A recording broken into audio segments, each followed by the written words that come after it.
Sagittarius, welcome to my channel. Let's take a look at what the next 72 hours has in store for you. Any information that you need to book a reading with me will be listed in the description if you do want to book a phone session or a video reading with me. And if you want to see future just general readings on the channel, make sure you subscribe. I will be posting more of these types of forecasts here.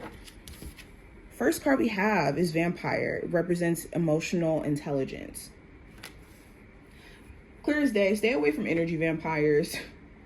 And also be aware of individuals who can sense that you have great energy, you have positive vibes, and they want to take advantage of it.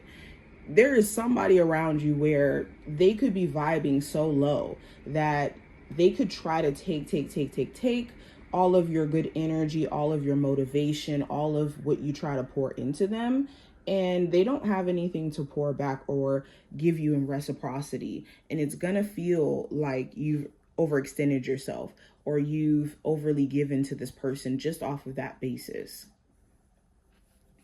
We also have blind spots. So there could be some things that you're not in awareness or weren't in awareness of prior to this time frame, but coming into this window of time, you could recognize like, okay, something's off about this or something's off about that.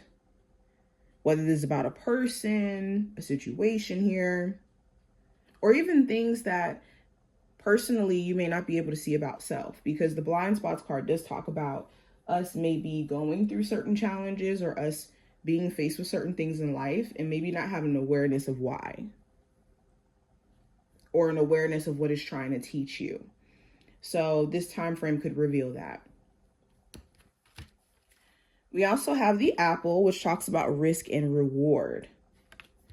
So there could be opportunity right up under your nose, but it is a level of risk and reward involved. That's with anything. Any opportunity, anything that you're trying to do, there is a risk to it and then there's a reward. What we want to make sure is that the risk doesn't outweigh the reward, where we're risking way too much for close to nothing. So you could be realizing that maybe a situation romantically could be all risk, no reward, where it's like, I'm risking being disappointed because this person's emotionally unavailable. This person is also involved with other people, and they also have all these other excuses for why they don't want to take accountability for certain things. And the reward would be me just getting more of that, for example. Or when it comes to a career opportunity, you could be realizing that the risk is maybe fronting the money for you to go to school. And the reward is you having a lifelong career that you can pay off your schooling within a couple of years or so. Then the risk and the reward makes sense. We also have the Cauldron, which represents healing and synergy. So this does talk about you healing, taking care of yourself very nicely, taking care of the body, taking care of the mind, taking care of the soul, needing to prioritize those areas. If you are somebody who also is like a spiritual worker or somebody who's a healer, you could be getting back into your just overall craft or just in your mojo. Now, what needs your focus during this time frame, Sagittarius? We have manifesting the future. So what needs your focus is the great things ahead of you and being intentional. Anything that doesn't align with future manifestations, future stuff that you want to see yourself accomplish, it doesn't need to be a focus, especially if it's past tense stuff.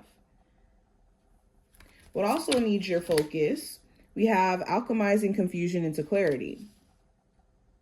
So yeah, right now, some of you could be in a state of letting certain emotions or certain even individuals confuse the crap out of you. This is where you need to create clarity for yourself. Where there is confusion in other people's actions, there's clarity in that confusion. Meaning, if a person can't just straight up tell you what's going on or what they want from this relationship, that's the answer. If a person can't give you clarity, then the confusion is a cloak for what they're trying to hide. And being able to recognize that is going to save you a lot of distress or overwhelm. Now, what needs to be brought to my Sagittarius awareness during this time frame? So we have the dice, which represents chance, and we have recycle, which represents recover. So this chance card goes hand in hand with the risk and reward card. This does talk about putting yourself out there, rolling the dice, essentially seeing where probability life takes you. And your spiritual team wants you to do this. Like, they want you to go out of your way to take a chance on yourself. Taking a chance on yourself is like betting on yourself or having a sense of confidence in self that you can make it happen. You can make it a reality. Now, we have the Two of Pentacles. So the Two of Pentacles talks about balance. It talks about money management and also comparing. So during this time frame, you could be comparing, like, say you're dating and you have several options. You could be comparing and contrasting to see which option is the best option for you. Or you could be dealing with somebody and questioning, like, are they kind of putting you in some sort of third party situation or some sort of rotation of options? And you may be questioning whether or not you want to still deal with them if you are aware that they're kind of dealing with other people. The Two of Pentacles talks about, like, also trying to, like I said, manage two streams of income or trying to create financial balance in how money is going out and how money is coming in.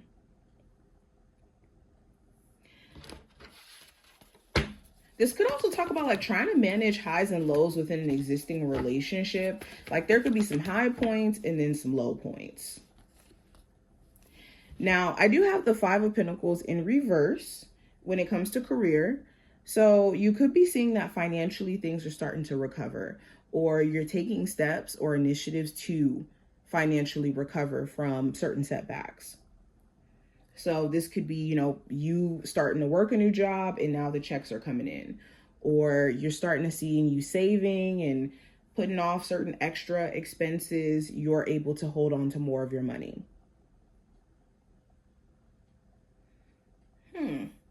Some of you guys also could be going back to, like, an old job or an old field that you used to work at or work in. I said work at. Going into love specifically, I have the Six of Cups. So the Six of Cups does talk about, like, reflecting on times with either a current partner or with an ex. There could be, reminiscing moments, or this person could be trying to reminisce, your ex or the person you're in a relationship with. For my singles, you could just be in general, just reflecting on things that you've experienced in your love life and what it's taught you and what you understand now.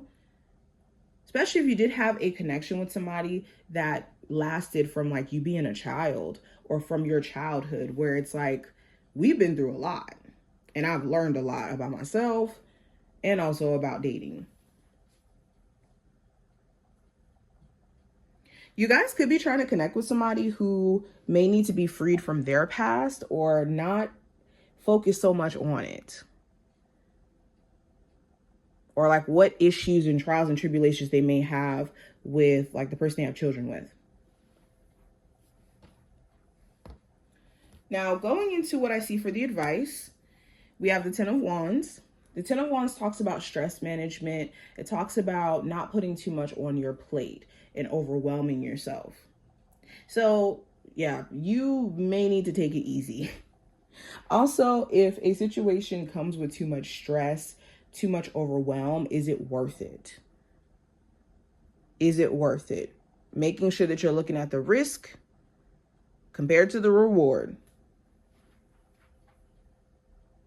Also, if you have someone else around you who is experiencing a high level of stress, know that everything that they say and do after that is coming from a stress place.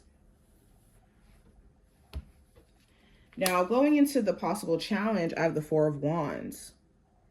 So this could be a co-parenting relationship or certain family relationships where it could be bothering you or annoying you. This could be wanting to buy a new home or wanting to move and feeling like there's like a bit of a delay with that, or you have to delay things until it makes sense financially. Some of you guys may want to buy a house. The Four of Wands could also represent creativeness, like keeping your creative juices flowing. That could be a bit challenging at times with you focusing on like responsibilities. Last card we have representing the outcome, we have the Eight of Pentacles. So the Eight of Pentacles does talk about like hard work. It does talk about like dedicating yourself to making money and your job, and also just working on self-improvement is also the energy of the Eight of Pentacles. You could be questioning whether or not your person is actually putting effort into working on the relationship, or if you're just going to be the only one putting the effort in. But you guys are handling business by the end of this time frame. But this is what I see. I hope that this was helpful. I hope it gave you insight. If you enjoyed, definitely thumbs up the video and subscribe. And I will see my Sages in the next one.